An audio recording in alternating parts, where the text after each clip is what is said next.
If you can watch this video, then you can manifest your specific person. Because I know it may not seem like it, but you are just as close to manifesting your specific person right now as compared to someone who is engaged to their specific person. Which again, I know might sound strange, but it's all because you already have everything you could ever imagine already within you right now. And to manifest them, you just have to make a decision. And this decision is to become and be or embody the individual that already has exactly what you want. But I want to give an example to just showcase how everyone watching this video is just as close to getting their specific person as everyone else. Because I know sometimes I include success stories in my videos and it sounds like or feels like you can compare yourself to them. You might look at a success story and think, but they manifested it instantaneously or while watching a video or after a single phone call. So what's going on? What am I doing wrong? And the trick is you're not actually doing anything wrong because manifestation is always instantaneous. As soon as you decide to be the individual that already has exactly what you want,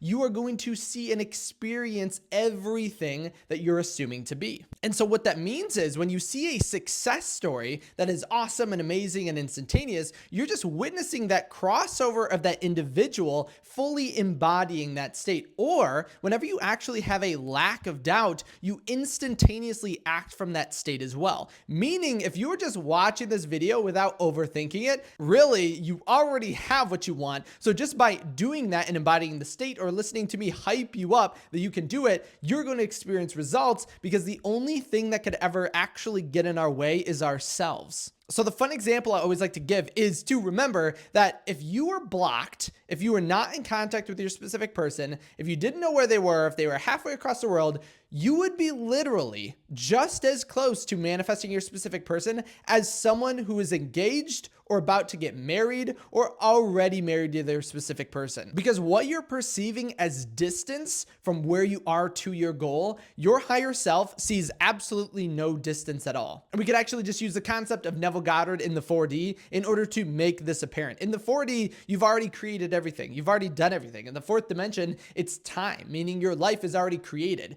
You just have to assume the state in order to move on to the timeline that creates the outcome you want. So yes, you are already married to your specific person. That's why you can imagine it, because you can't imagine something that you haven't already created, received, or experienced. And so with this, I wanted to give you a little technique in order to really begin acting this out, because we know Neville Goddard talks about the two things in order to manifest are going to be inner speech and action, which I'll go over again right here and right now. So inner speech is the way you describe yourself, your assumptions, your beliefs, things like that. And your actions are going to be your way of being, because I know immediately when I say action, most people think massive effort, doing a lot of work, creating a lot of action, but it's not action in the way of physical movement, which it can be. It's more in the action of being. So a sense of being the way you are when you are just sitting down, reading a book, watching TV, drinking coffee. That sense of being is your action. But most people get lost in this concept that in order to act in accordance or act as if we already have what we want,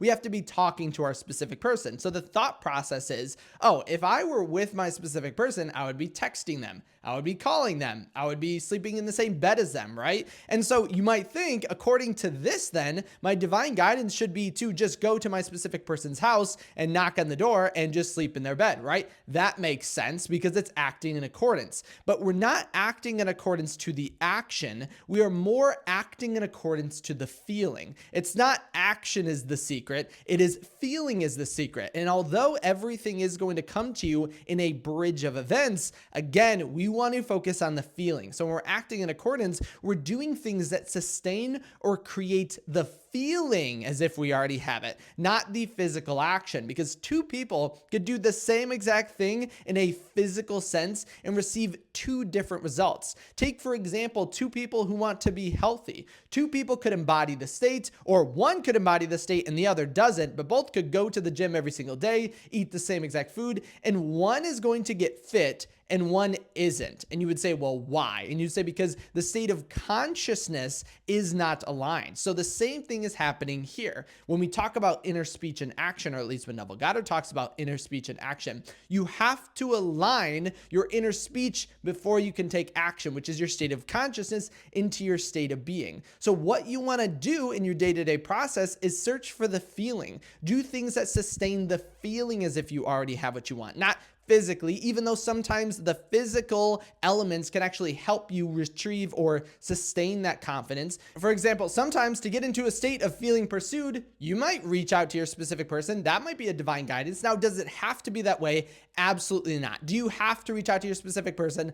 Absolutely not. Everything is a feeling. If you assume the state right now, your specific person would reach out to you. But does it sometimes feel a lot better or more confident to do things that help our growth or help us take that action? Of course. And I've actually had people who were manifesting their specific person be pursued, texted their specific person one time, and then their specific person became obsessed with them. So again, though, it doesn't have to occur that way. A lot of people have this like weird decisive thought process when it comes to action.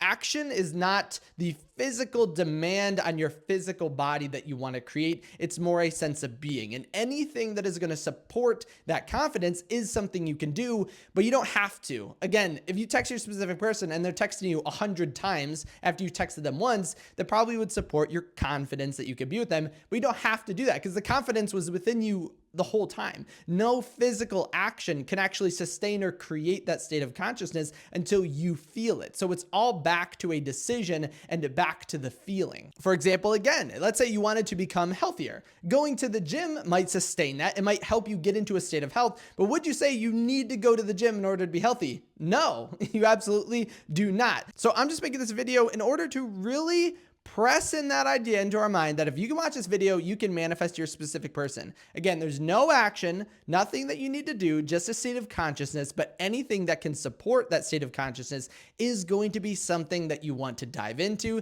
that you want to give attention to, that you want to basically contemplate. But don't think of acting in accordance as something physical. That's why we get frustrated. That's why we get angry. That's why we feel as if we have to experience a lot of time in manifestation, is because we think everything has to be this physical action, but it doesn't. Again, physical action can support the outcome, just like in A Course in Miracles, it writes that time doesn't actually need to exist. So time and doing things don't need to occur at all, but we use them in order to sustain or bring up the belief that we can have and create everything we could ever want. Because you could just say, if all of your power is coming from God or your higher self, does God or your higher self have to do anything in order to receive anything?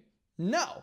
Right? And so, but do you understand that you have or contain that power right here and right now? And you might say, well, I might not, right? So then we have to act on our current limiting beliefs, because I know this sounds crazy, but going to the gym, texting your specific person, meeting up with them, going on a date with them, everything that you feel like you have to do in your physical reality is actually a limited belief. End of story. There is nothing that you physically have to do, but again, it sometimes feels as if we have to do that, but everything physical is a limiting belief, because if you're not matching exactly with your higher state or your God self, then you are under some sort of limited belief. So again, if you can watch this video, you can manifest your specific person. If you are totally understanding your God state, your God power, affirm it and comment it in the comment section below. Write, everything is a reflection of me and I am with my specific person. And then leave a thumbs up on this video if you truly believe it. If you did have any questions at all, make sure to comment them in the comment section below. Remember, you can also reach out to me on my website at kyleaugustcoaching.com. And that's where you can reach me personally. Again, thank you so much for stopping by today. I'm glad to be back and making my daily videos, but hopefully you had a fantastic new year, and I can't wait to see you in my next video tomorrow.